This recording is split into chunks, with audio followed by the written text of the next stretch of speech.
Hello दोस्तों, क्या आपके भी घर में खूब सारी मिठाइयाँ बच गई हैं और आप सोच रहे हैं इन बची हुई मिठाइयों का क्या करें?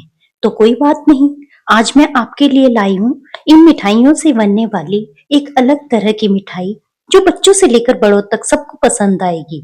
तो चलो शुरू करते हैं। सबसे पहले मैंने सब बची हुई मिठाइयाँ ली हैं और उन्हें अच्छे से मैश कर लिया है।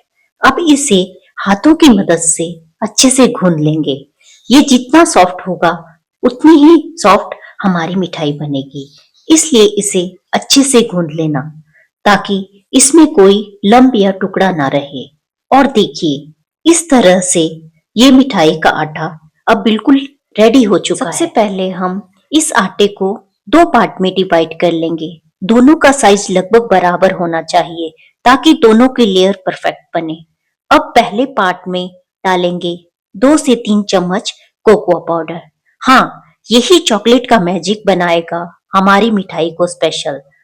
अब इसे हाथों से या स्पून से अच्छे से मिलाएंगे जब तक कोकोआ पाउडर पूरी तरह से आटे में नहीं मिल जाता है। देख रहे हो कलर कितना सुंदर लग रहा है और जैसे जैसे हम इसे गूंथते जाएंगे टेक्सचर और भी सॉफ्ट होता जा रहा है। हल्की सी चॉकलेट की ये खुशबू भी आनी शुरू हो गई है। बस हमारा चॉकलेट वाला डो बिल्कुल तैयार हो गया है। अब दूसरा पार्ट लें, उसमें डालेंगे 1 से 2 चम्मच ग्रेटेड नारियल। इसे भी अच्छे से दबा दबा कर गूंदेंगे ताकि ये एकदम सॉफ्ट आटा बन जाए। इस तरह हमारा ये नारियल का आटा तैयार हो चुका है। अब हम इन दोनों आटों को साइड में रख देंगे। अब हम रैपिंग पेपर को नीचे बिछाएंगे और उसके ऊपर नारियल वाला डो रखेंगे। इसके ऊपर हम प्लास्टिक की शीट को बिछाएंगे। अब बेलन की मदद से इसे हल्का सा रोल करेंगे, ना बहुत पतला ना बहुत मोटा, बस मीडियम थिकनेस में। दोस्तों, इसमें जिस तरह से मैंने चॉकलेट वाला डो बनाया है, आप किसी भी टेस्ट का डो बना सकते हैं और किसी भी कलर का बना सकते हैं। अब प्लास्टिक शीट को हटाकर इसे साइड से हाथ से ढंग से शेप दे देंगे। जो भी पार्ट टूटा हुआ होगा उसे सही से कर लेंगे। इस तरह हमारा ये तैयार हो चुका है।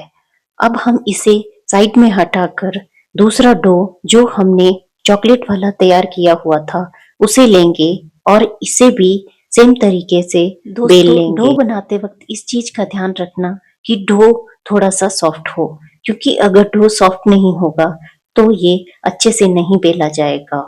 आपको यकीन नहीं होगा, जब मैंने ये मिठाई बनाई तो किसी को भी विश्वास नहीं हुआ कि ये मिठाई बची हुई मिठाई से बनी हुई है। इस तरह हम इसे बेलते जाएंगे और बाद में इस प्लास्टिक शीट को हटा देंगे। प्लास्टिक शीट को हटाने के बाद हम इसे अपने हाथ से चौकोर शेप दे देंगे। जिस तरह हमने नारियल वाले डो को शेप दी थी उसी तरह से इसे भी एक बराबर शेप दे देंगे। अब नारियल वाली लेयर के ऊपर हम चॉकलेट वाली लेयर को रखेंगे, थोड़ा प्रेस करके ताकि दोनों अच्छे से चिपक जाएं। ये दोनों कलर एक साथ बिल्कुल टेम्पटिंग लग रहे हैं, एक ब्राउन और एक व्हाइट। अब दोनों लेयर को धीरे धीरे एक साइड से रोल करना शुरू कर देंगे। इसे टाइटली रोल करेंगे ताकि अंदर से ढंग से रोल हो जाए। देखो क्या कमाल का रोल बन रहा है। अब हम इस रोल को अच्छे से दबाएंगे। दबाने के बाद हम इसे थोड़ा सा हाथ से घुमाएंगे। हाथ से घुमाने से इसके अंदर का पार्ट बहुत अच्छा बनेगा और ये थोड़ा लंबाई में भी बढ़ जाएगा। इस तरह हाथ से इसे रोल कर लेंगे। हाथ से रोल करने के बाद इसे साइड से भी थोड़ा सा ठीक कर लेंगे। इस तरह हमारा ये रोल तैयार हो चुका है। अब हम इसे रैपिंग पेपर में रोल कर लेंगे।